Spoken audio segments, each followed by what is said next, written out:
Happy Lord's Day, brothers and sisters in the Lord.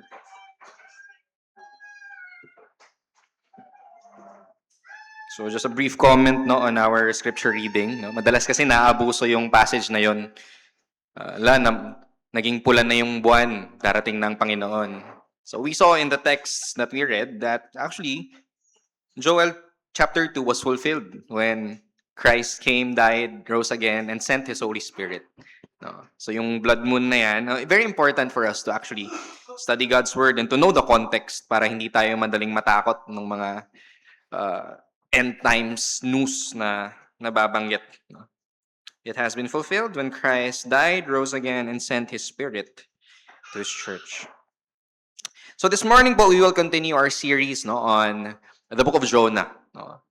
We are now on our second part of the series, and we will be studying Jonah chapter 1, verse 17, up to chapter 2, verse 10. So kung baka nagtataka kayo, bakit pinutol pa natin yung verse 17? Bakit hindi na lang tinapos last time? Because in the Hebrew Bible, ang chapter 1, verse 17 po ay ang chapter 2, verse 1 sa kanila. So yung continuity ng passage ay dapat talaga magsimula sa chapter 1, verse 17 ng English Bibles natin at matatapos sa chapter 2, verse 10. Okay? So please turn with me sa Jonah chapter 1, verse 17 to 2:10. Please, if you have your Bibles with you, turn with me. If wala po kayong Bibles, we have Bibles there, by the way, sa shelves. Pwede nyo pong hiramin so that you could have a look at your physical Bibles. Jonah chapter 1, verse 17 up to chapter 2, verse 10. Hear God's word. And the Lord appointed a great fish to swallow up Jonah. And Jonah was in the belly of the fish 3 days and 3 nights. Then Jonah prayed to the Lord his God from the belly of the fish, saying, I called out to the Lord out of my distress, and he answered me. Out of the belly of Sheol I cried, and you heard my voice. For you cast me into the deep, into the heart of the seas, and the floods surrounded me. All your waves and your billows passed over me. Then I said, I am driven away from your sight, yet I shall again look upon your holy temple. The waters closed in over me to take my life. The deep surrounded me. Weeds were wrapped about my head at the roots of the mountains. I went down to the land whose bars closed up upon me forever. Yet you brought up my life from the pit, O Lord my God. When my life was fainting away, I remembered the Lord, and my prayer came to you into your holy temple. Those who pay regard to vain idols forsake their hope of steadfast love. But I, with a voice of thanksgiving, will sacrifice to you. What I have vowed, I will pay. Salvation belongs to the Lord. And the Lord spoke to the fish, and it vomited Jonah out upon the dry land. This is God's word. Tayo po yung manalangin. Our Father, you are exalted above all. You are seated high on your throne this morning. And we thank you because a God like you, glorious, full of majesty and glory, would call sinners like us to come before your presence and to worship you. Lord, salamat po dahil dinidinig niyo po ang awitan at dalangin at papuri ng mga makasalanang katulad namin. Lord, we thank you because all of this is made possible because of our high priest, Jesus Christ, who intercedes for us, who is our atonement, that we may come to you with confidence. So Lord, this morning, it is in the name of your Son that we approach you, and we ask that through him, you would allow us to receive your word with gladness. May your Spirit work in me as I proclaim your word and in the hearts of your people as they hear the preaching of your word. Bless us this morning, O God, in Jesus' name. Amen.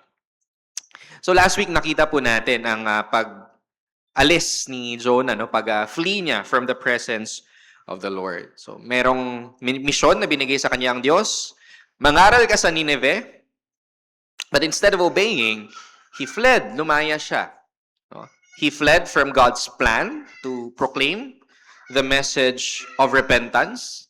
He fled from God's people. No? Umalis siya mula sa Israel, pumunta siya sa mga lugar na walang people ni God in order for him to escape accountability. And lumayo siya sa presensya ng Diyos. Mas ginusto niya na hindi maranasan yung joy ng salvation niya kesa sa mag-preach sa mga taong kinamumuhian niya. And then, in the second part of chapter 1, nakita natin na mas naging makajos pa yung mga paganong sailors. They feared the Lord, no? And nung marinig nila na si Jonah ay Hebrew, worshiping Yahweh, worshiping Jehovah, natakot sila and they were converted. So, very ironic, no? Lumayo si Jonah para hindi ma-convert ang Nineveh, pero sa disobedience niya, na-convert pa tong mga pagan sailors. So the Lord did the opposite of what Jonah wanted. Now dito naman sa text natin this morning, makikita natin ang pagliligtas ng Diyos kay Jonah. We see God's salvation in the life of Jonah. So tinapon si Jonah ng mga sailors, no? And this was judgment, no, for him by God. Now, what did God do? Let's look at this verse by verse. Verse 17. Sabi po dito, and the Lord appointed a great fish to swallow up Jonah. So, mayroong itinakdang isda ang Diyos. So, hindi natin alam anong isda to. Baka malaking penguin pala, no? Yung lumamon kay Jonah. But of course, we know that it's probably a whale, no? Isang balyena. And this was not a chance incident, no? Diyos mismo ang nagtakda, ang nag-appoint, ang nag-utos dito sa isnang ito na iswallow si Jonah. No? So how could this happen? No? So again, when we find in Scripture that God is a God of miracles, something that is not science could not explain, something that science could not explain could be possible with the God that we serve. So Jonah was swallowed by the whale. Imagine, nasa gitna si Jonah ng karagatan. Oh. And yung estado ng dagat, even sailors were afraid. So, ibang klase. So, when Jonah said, itapon nyo na lang ako sa dagat, it was actually suicide for him. Wala na siyang expectation na mabubuhay pa siya. But in God's providence and miraculous act, niligtas niya si Jonah mula sa kamatayan sa pamamagitan ng isang balyena. Right? So throughout verse 17 of chapter 1 to verse 10 of chapter 2, makikita natin yung theme ng death. If you look at verse 17, anong kasunod? And Jonah was in the belly of the fish 3 days and 3 nights. So during their time, 3 days and 3 nights, yung time na inaalat para ma-confirm na patay na ang isang tao. If you remember the story of Lazarus, how many days did Jesus wait? He waited for 4 days. No? So, kinonfirm niya muna na patay na yung tao, no? Before he went. So, yung point kung bakit ito na-mention is, apart from God's providence, Jonah was sure to die. Okay? It was sure na mamamatay na talaga si Jonah, but God preserved him, even in the midst of death, through the great fish. Okay. Now, what did Jonah do nung siya ay nasa loob ng tiyan ng balyena? Chapter 2, verse 1. Then Jonah prayed to the Lord, his God, from the belly of the fish. Throughout the book, ito yung first time na nanalangin si Jonah. When Jonah fled from God's presence, he was prayerless. Okay? Prayerless siya. So we have to understand na if we disobey God, kung tayo ay namumuhay sa kasalanan, automatic that you will be a prayerless person. And once you are prayerless, you don't have God's presence with you. You don't have God's blessing with you, so you will descend into greater and greater sin until you are ruined. Ganun yung nangyari kay Jonah. Multiple steps of disobedience leading to prayerlessness to the point that he was now on the brink of death and destruction. But now, nahimasmasan si Jonah, and it was the first time that he prayed. So marami tayong makikita dito. Nung na-realize na ni Jonah, yung kondisyon niya, he was far from God, he was about to be destroyed, dito niya na-realize ang kasalanan niya and his great need. So there are multiple things that he did. Number one, he prayed. He prayed. Once po na maunawaan natin yung kondisyon natin as sinners, na wala po tayong kayang gawin on our own, that we are really desperate for God, that we are totally dependent on God, we will be moved to pray. So question, kumusta po ang prayer life natin? Sabi ni Martin Luther, prayer po ang oxygen ng mga Kristiyano. So kung hindi nagpe-pray ang isang professing Christian, then he might not be a Christian at all. Hindi siya humihinga. Prayer is the natural response of a person who has a personal relationship with God. How is our prayer life? And when I say prayer life, hindi ko po tinutukoy yung nagre-request lang tayo ng mga bagay mula sa Diyos. Madalas po kasi ang prayer life natin, it's all supplication. Lord, pengin ito, pengin yan. But how much of our prayer life is actually communing with God? Just enjoying God's presence. Right? Just praying God's attributes, God's works, God's character back to Him and just enjoying that time. Again, I'll mention Martin Luther. Sabi niya, there was one instance, he said, sobrang busy ko ngayong araw na 3 hours lang ang maaalat ko for prayer. Back then, naisip ko, parang ang tagal naman ng 3 hours. Naisip kong matagal lang 3 hours because for me, prayer was a chore. But when that time came na I was desperate for God's presence, hindi ko namamalayan I could pray for 1 hour, 2 hours. Not because I'm holy, but because doon ko naunawaan na kailangan ko ang presence ng God. I was able to pray for long not because I am a good person, but because I know I'm a sinner and I really need His presence. I'm desperate for the joy that He could give. So you don't have to pray for that long. It's not about the quantity of time. But kumusta yung quality ng prayers natin? Is there communion with God? Another thing that Jonah did was, if you look at his prayer, nakapattern siya after the Psalms. Wala siyang kinote na specific psalm, but ito ay sarili niyang psalm na nabuo based sa nalalaman niya about the Psalms. He knew God's word. Okay?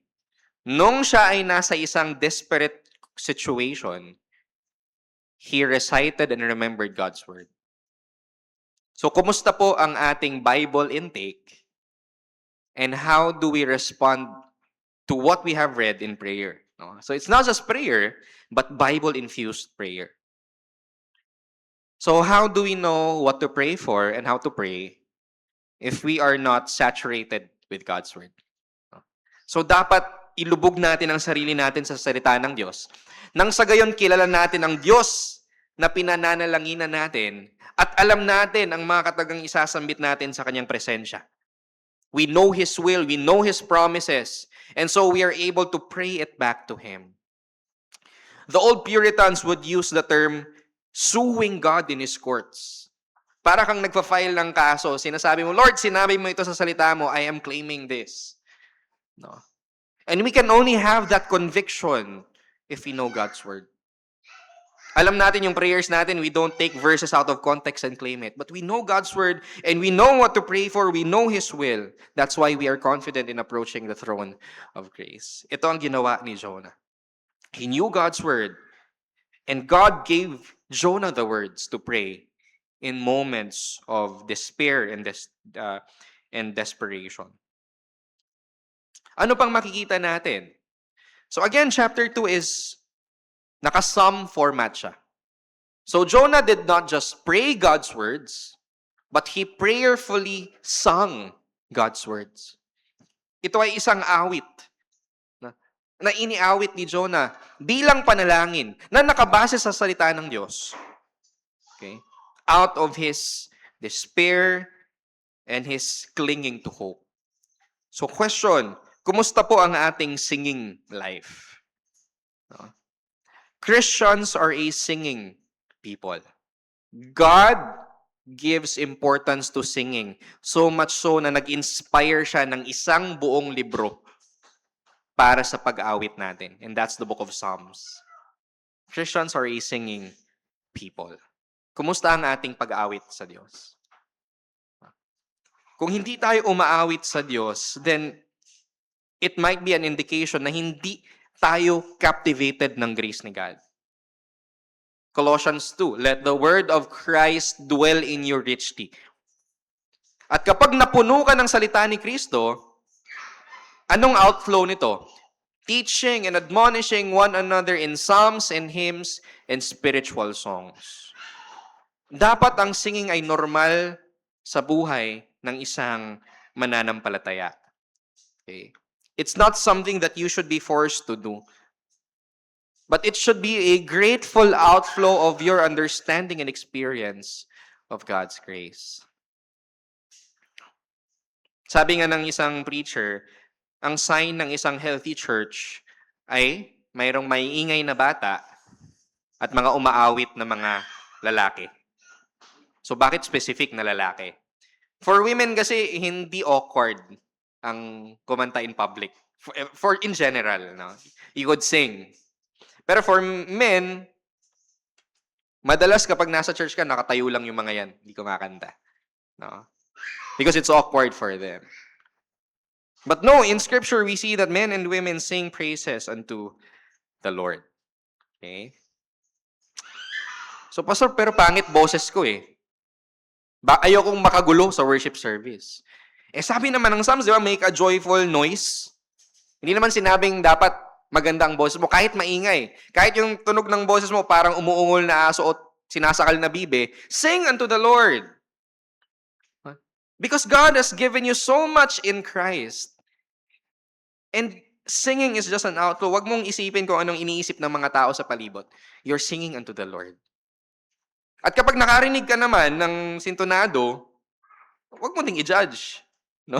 Huwag mo ding i-judge. That's your brother and sister in the Lord singing praises unto God. And another thing, in Jonah's prayer, in verse 4 and verse 7, he's longing for the temple.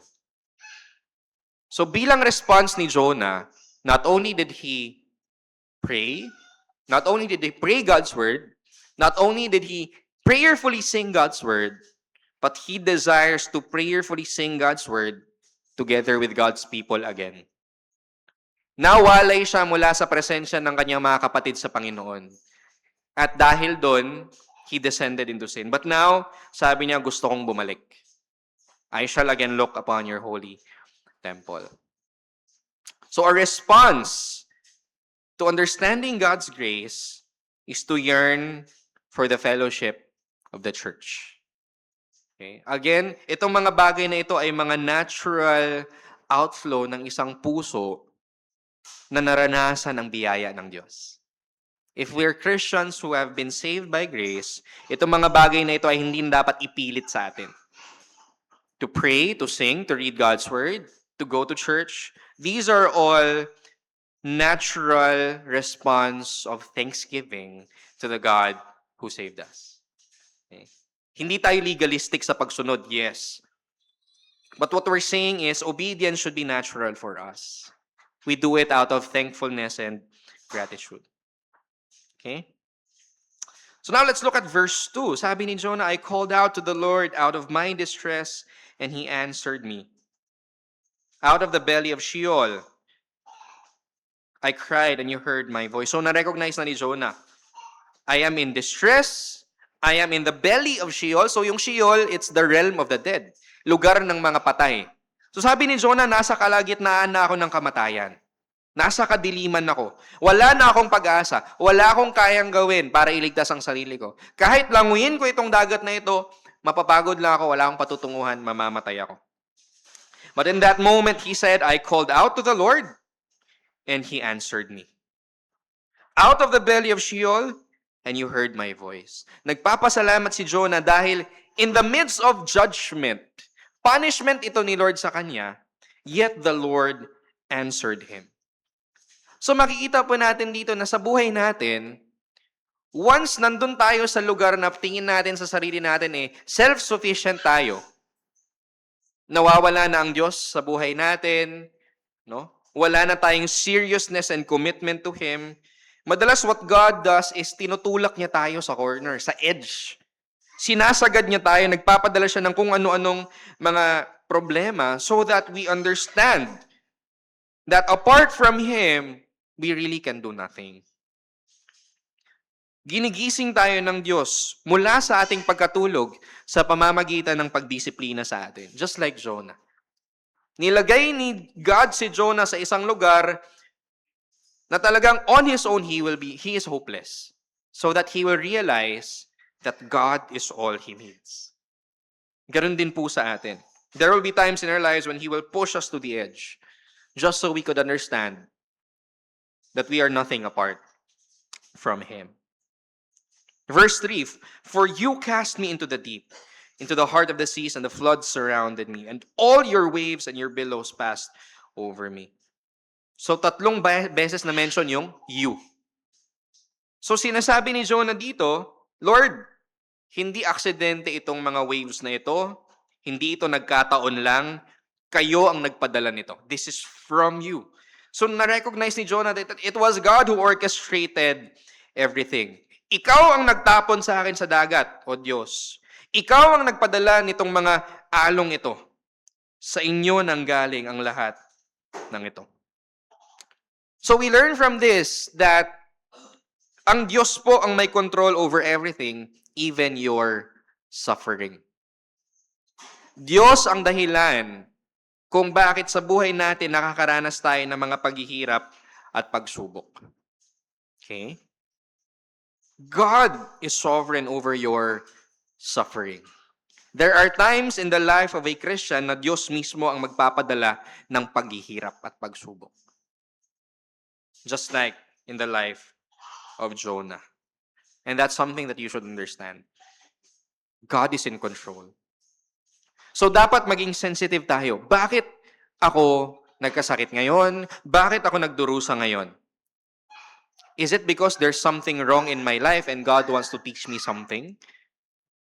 Is it because God just wants to test my faith? Huwag po nating hayaan na ang mga pagsubok sa buhay natin ay maging walang kwenta. Everything happens because of God's providence and control. Mayroong purpose ang lahat ng bagay. So make sure you grab that opportunity and ask the Lord, what do you want to teach? What do you want to teach? Next, verse 4, sabi ni Jonah, I am driven away from your sight, yet I shall again look upon your holy temple.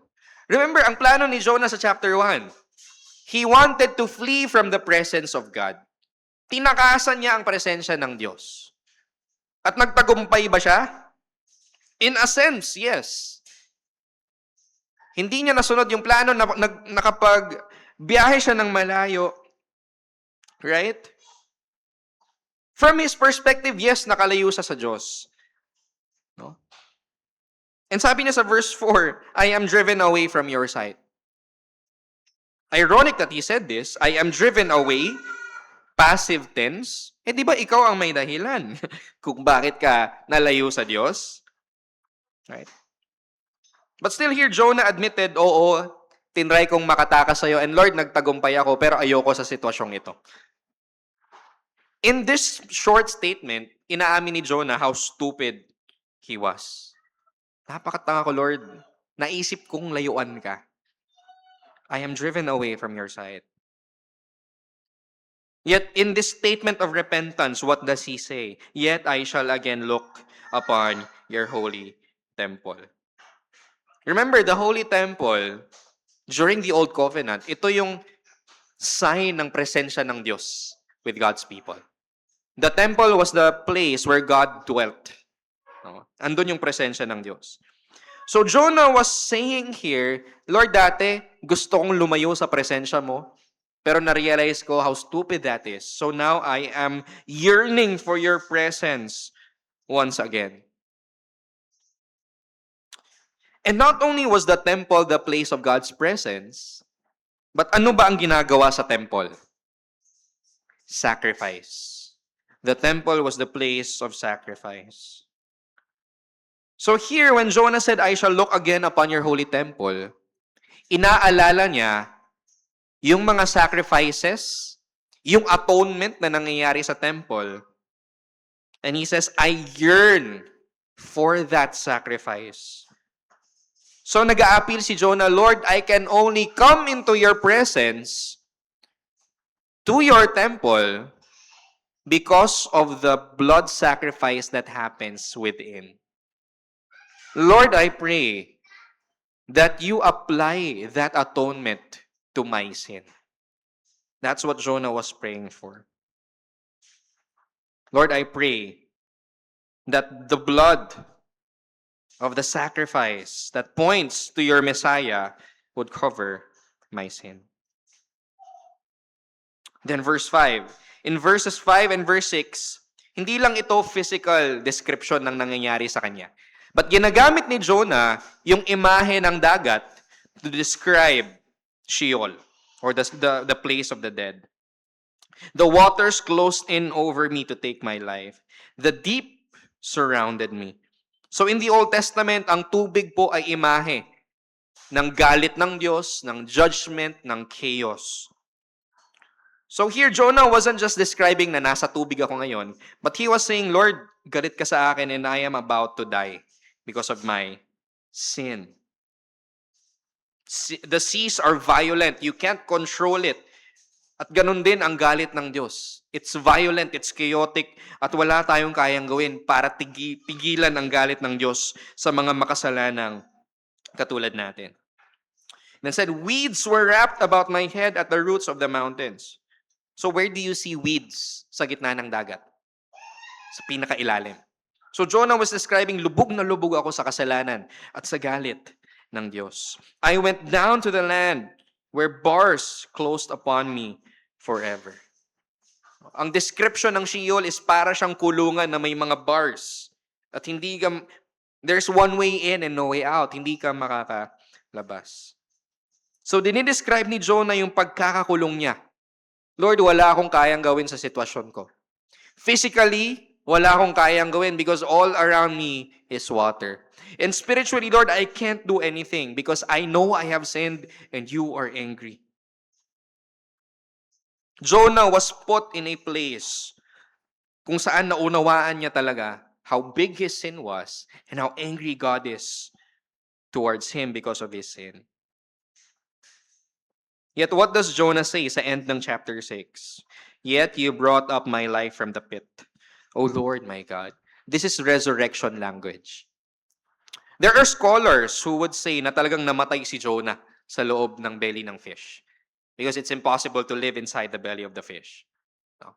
Whether you believe Jonah really died, or whether you believe Jonah was preserved in the inside of the belly of the fish, what we understand from this text is the only reason why Jonah is alive is because of God's grace and God's power.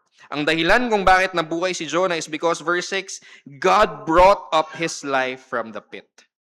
God brought up his life from the pit. Then verse 7, when my life was fainting away, no, malapit na akong mamatay, konti na lang, tatawid na ako, I remembered the Lord, and my prayer came to you into your holy temple. Naalala niya si Jehovah. So yung word na remember, it's not, ay nakalimutan ni Jonah, tapos ngayon bigla niya lang naalala. Hindi. But the word remember is the word zakar in Hebrew. It means to recall by faith who God is and what His covenant promises are. So si Jonah nakalimot. Yes, not here.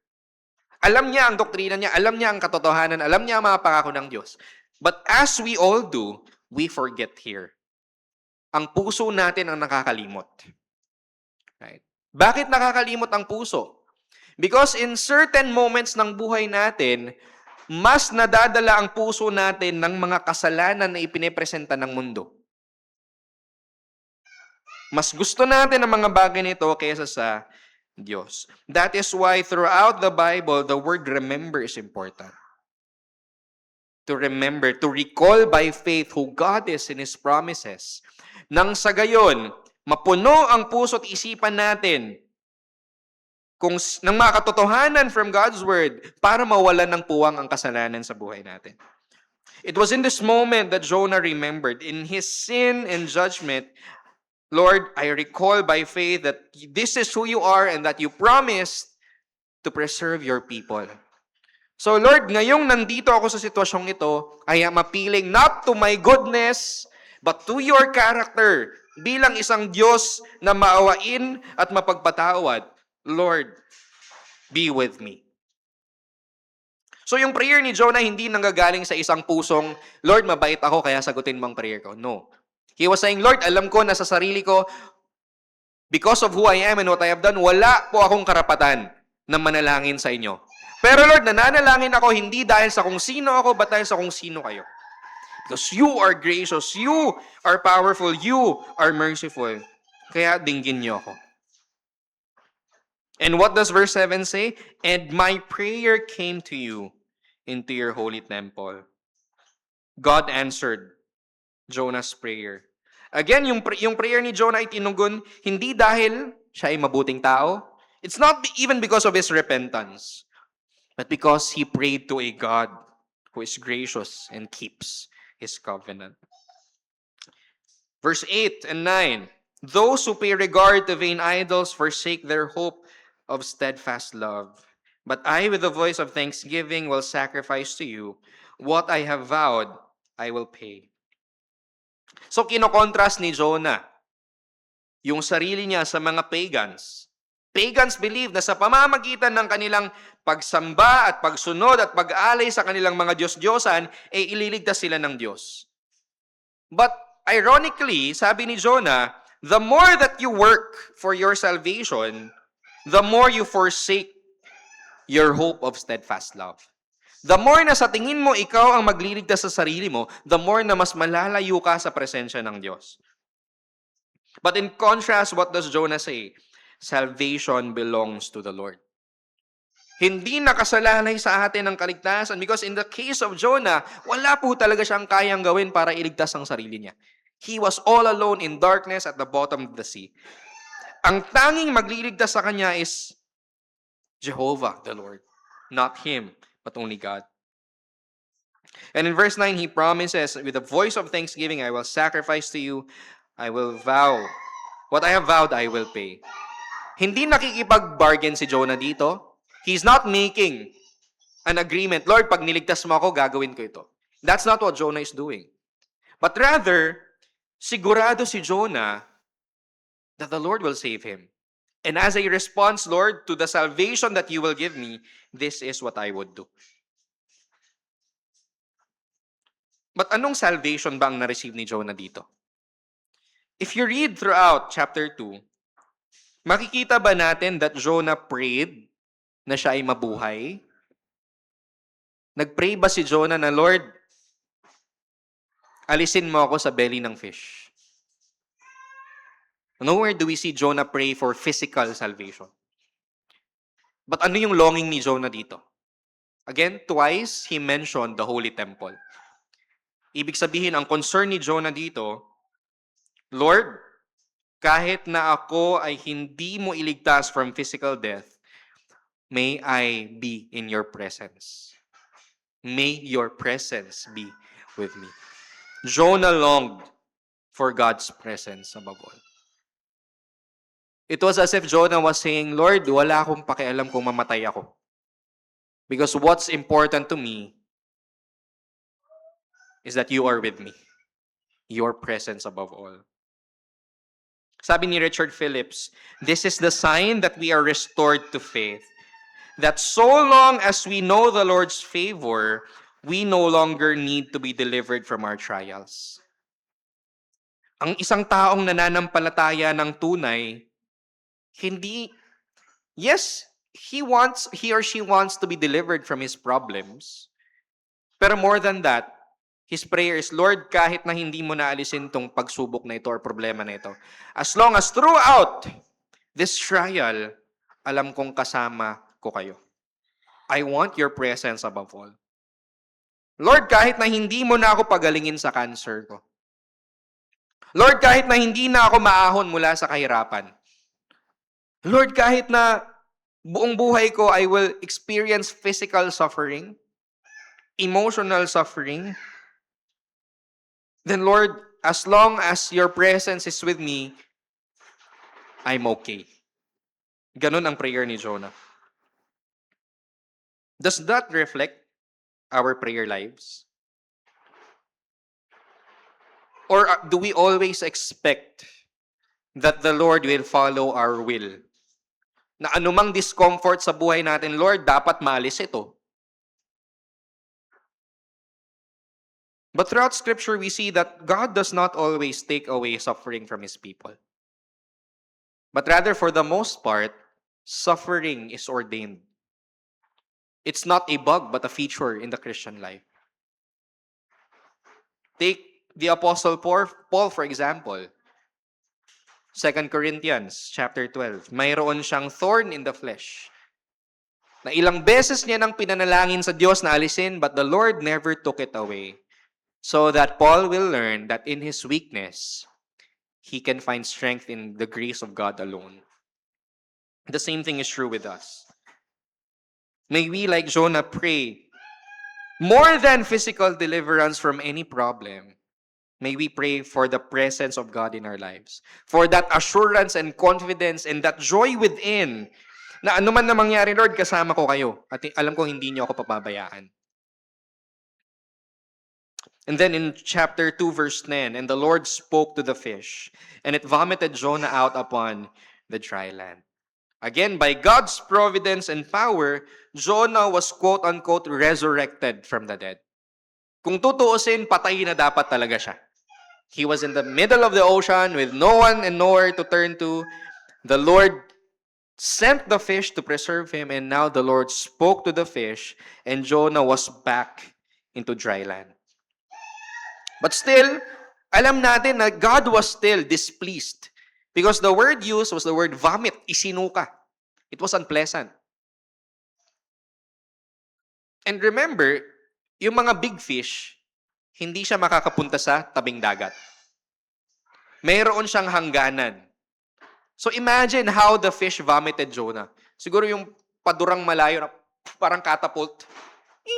Doon siya bumagsak sa dry land. So it was unpleasant, it was painful, no, for Jonah. So God was still displeased. However, still we see grace at work because Jonah did not die.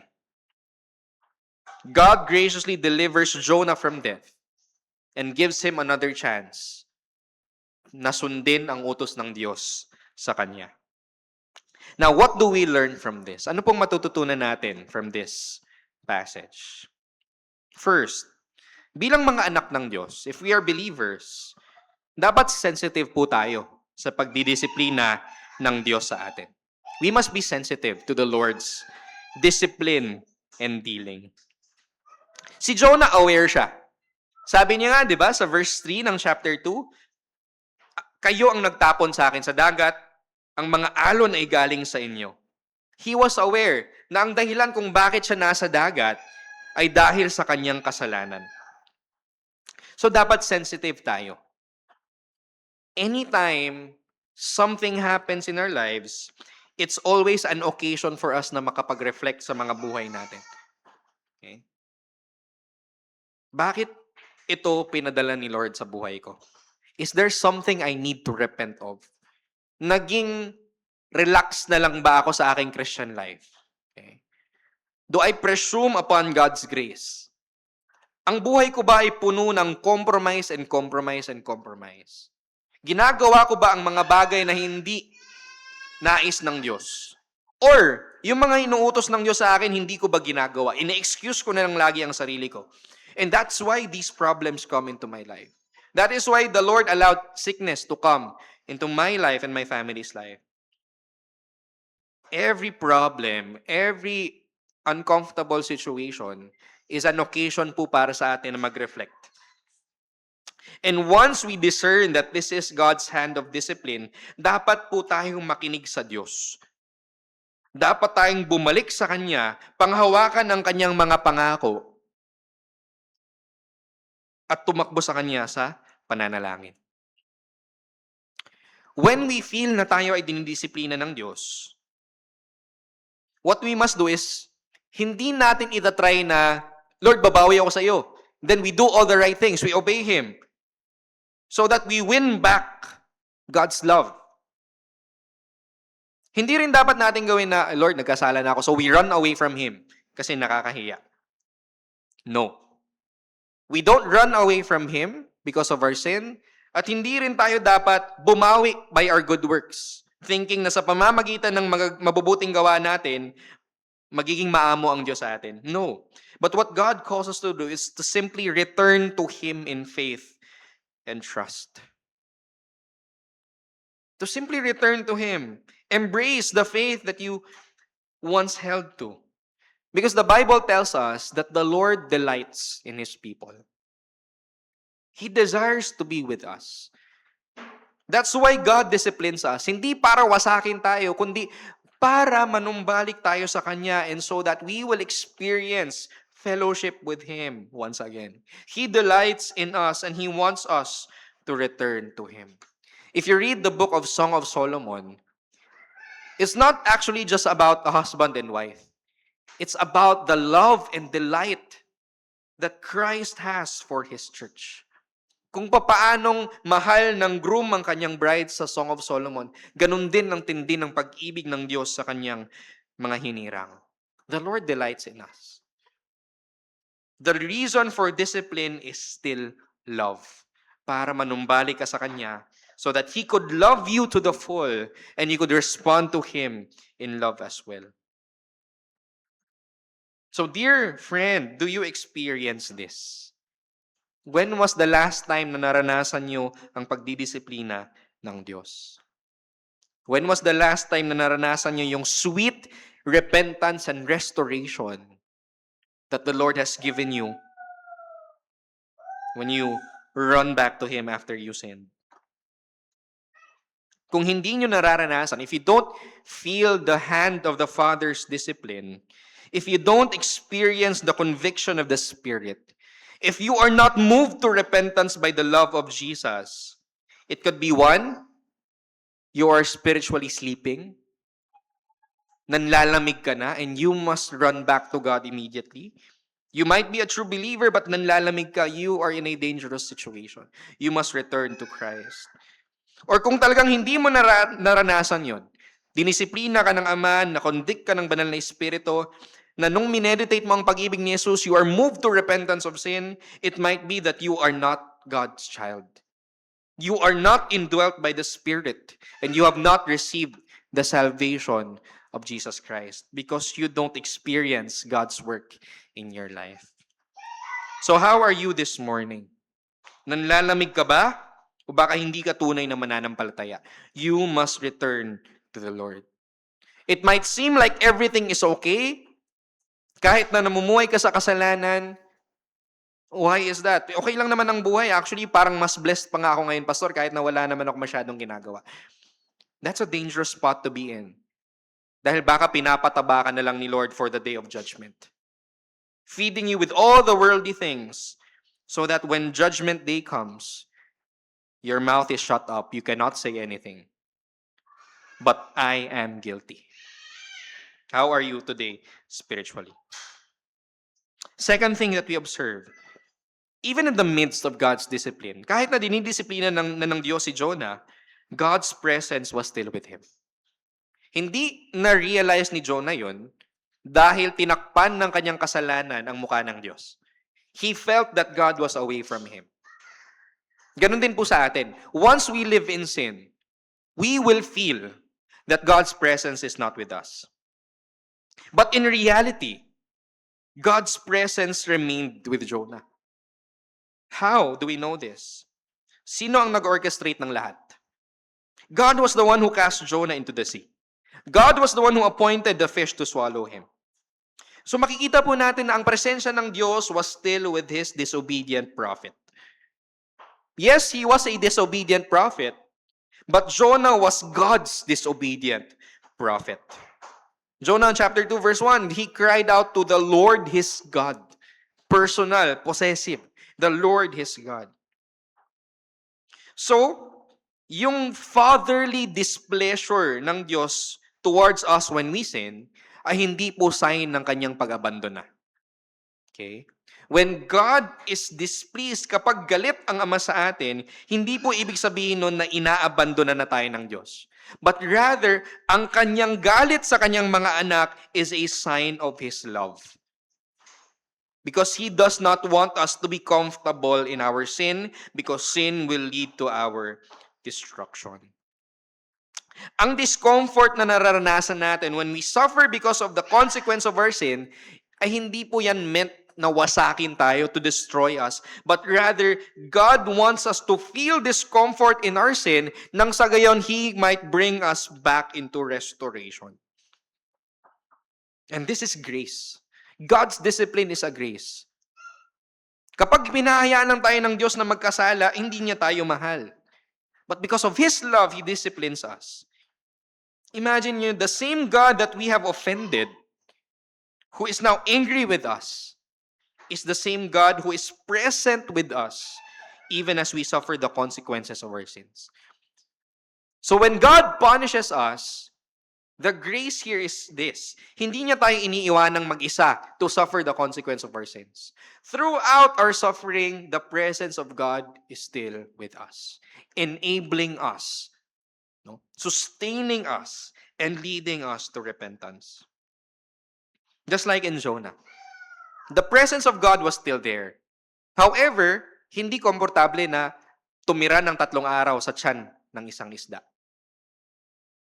So the belly of the fish was safe enough para hindi malunod si Jonah, yet still uncomfortable enough para sabihin kay Jonah, ito ang consequence ng kasalanan mo. Reflect and repent. In the same way for us, once we realize that we are being disciplined by God, hindi niya agad iaangat ang kanyang kamay. Rather, He will still press heavy on us, yet He will grant us yung grace na kailangan natin para makapagpatuloy tayo at para madala tayo tungo sa tunay na pagsisisi and renewed faith. Do we experience that?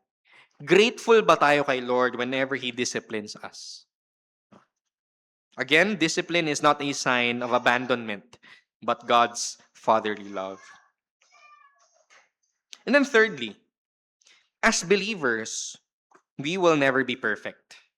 We will always struggle with sin. Si Jonah, he was a true believer. In fact, he was a prophet. He was a true prophet of God. Malapit sa Diyos. Yet, nahulog pa rin siya sa kasalanan. Even though in Jonah chapter 2, nakita natin na nanalangin na siya, nagpasalamat siya, nagrepent siya. Yet still, his heart was not totally right. Kailan lang nagpray si Jonah? After 3 days and 3 nights na nasa tiyan siya ng isda. He did not pray during those 3 days and 3 nights. We see that in chapter 2, verse 1. After sabihin na he was in the belly of the fish 3 days and 3 nights, then Jonah prayed. Nag-antay pa siya ng 3 araw. I-contrast natin ito doon sa mga sailor sa chapter 1. Nung na-realize nila yung problema na kinakaharap nila at nung narinig nila ang mensahe patungkol kay Jehovah, the God of the heavens, what did they do? They exceedingly feared God. They prayed to God. They offered a sacrifice to God. And they vowed a vow to God. Yung mga bagay na yun, ginawa na ng mga sailors bago pa man gawin ni Jonah sa chapter 2. Jonah called out to the Lord, verse 2. Jonah thanked God and sacrificed to God and vowed to God, chapter 2, verse 9. After na lang nagawin ito ng mga sailors. Jonah delayed. And if you look at verse 8 of chapter 2, meron pa rin siyang galit towards the pagans. Those who pay regard to vain idols forsake their hope of steadfast love. It's a true statement, yes, But alam natin na yung heart niya ay hindi tama. Because if we look at chapter 3 and chapter 4, galit pa rin siya sa mga taga-Nineveh. Hindi na bago ang puso niya. So he was saying a true statement in his prayer na mayroong wrong heart. So it was a true prayer. The Lord answered this prayer, but still mayroon pa rin kasalanang nakasingit. And the same is true with us. As long as nandito po tayo sa mundong ito, you can never be perfect. Once you think that you have no sin to repent of, you are in a dangerous spot. Once your daily prayer life ay wala ng specific na repentance of a specific sin, you are in a dangerous spot. Because unconsciously, para mong sinasabi na, Lord, hindi na ako nagkakasala.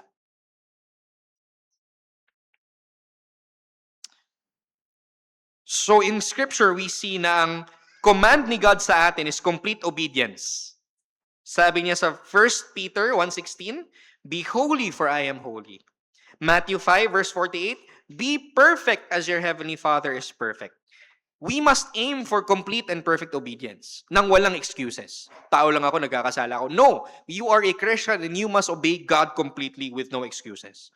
However, dapat nating tanggapin ang realidad that perfection is impossible in this life. We aim for perfection, yes, but we will never be perfect.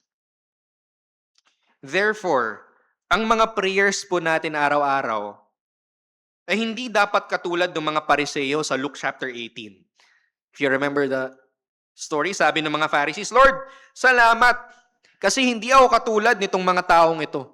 Lord, salamat kasi hindi ako katulad ng mga taga-DPWH.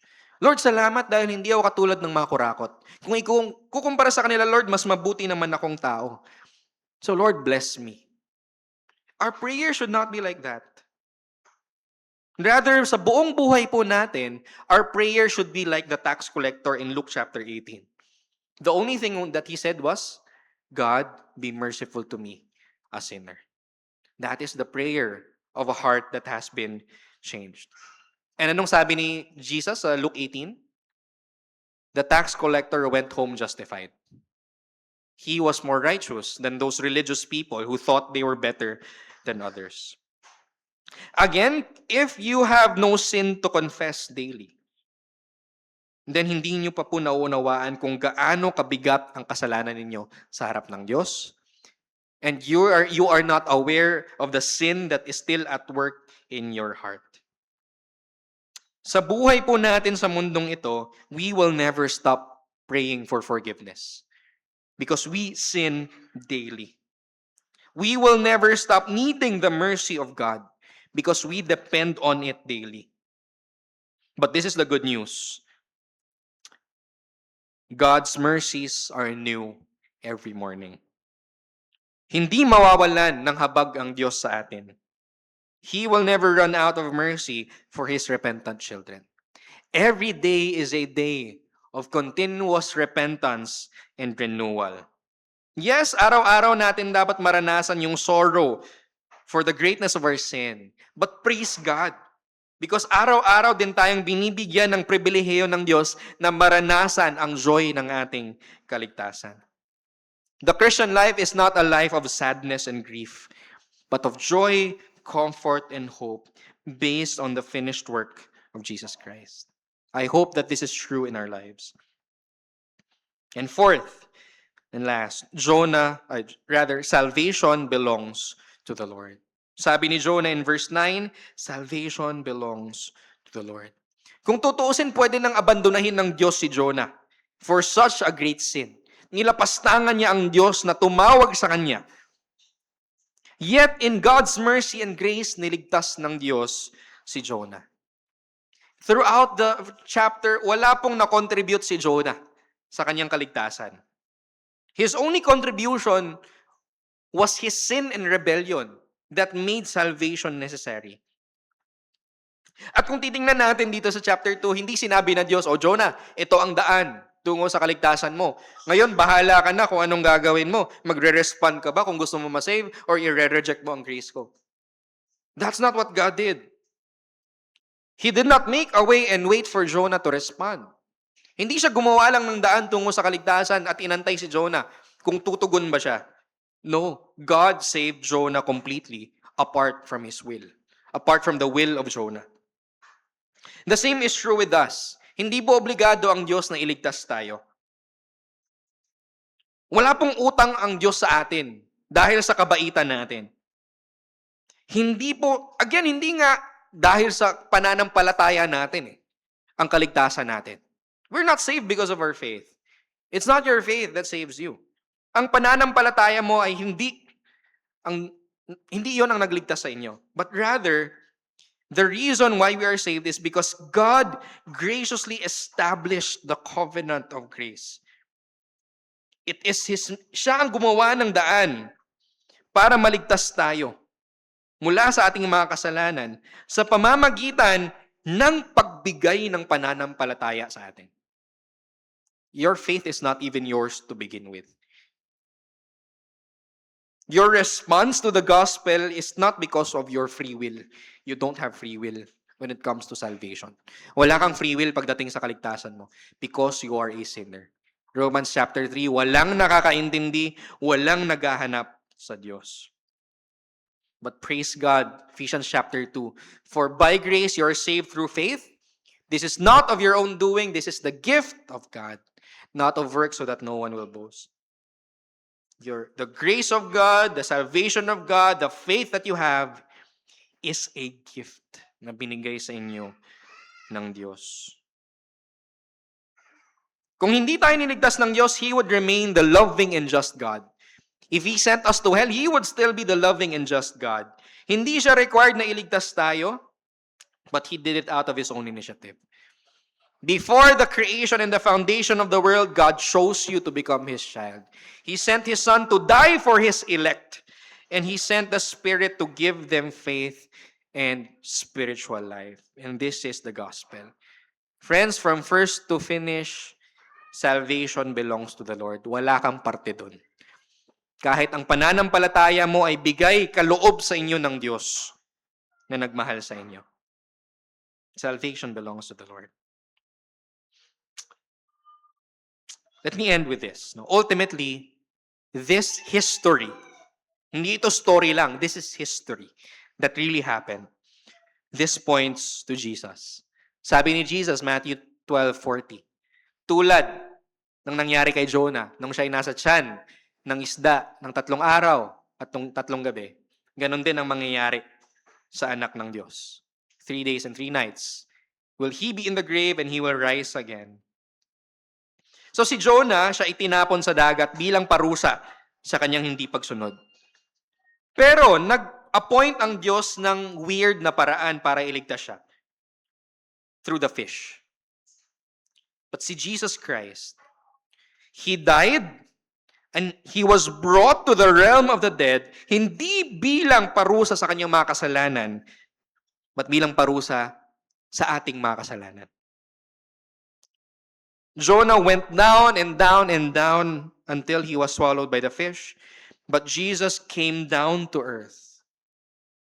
Went down into the grave. Hindi dahil siya ay disobedient, but as an act of obedience to His Father's will.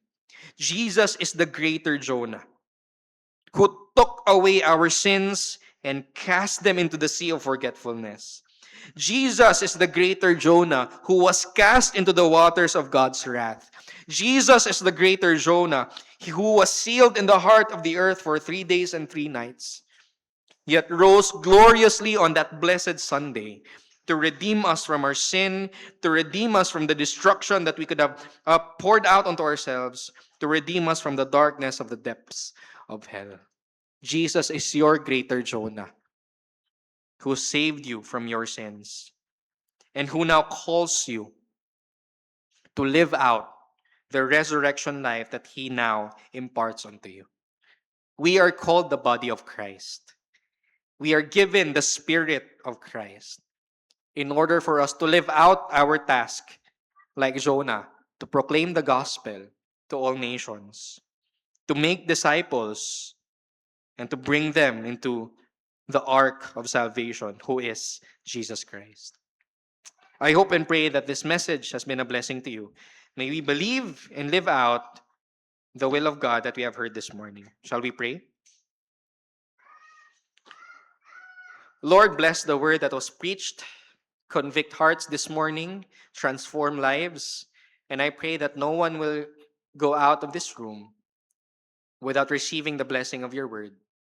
May your spirit plant deep your word in our hearts that it may bear fruit of 100-fold and 1,000-fold sa aming mga buhay. We love you, O God, in Jesus' name. Amen.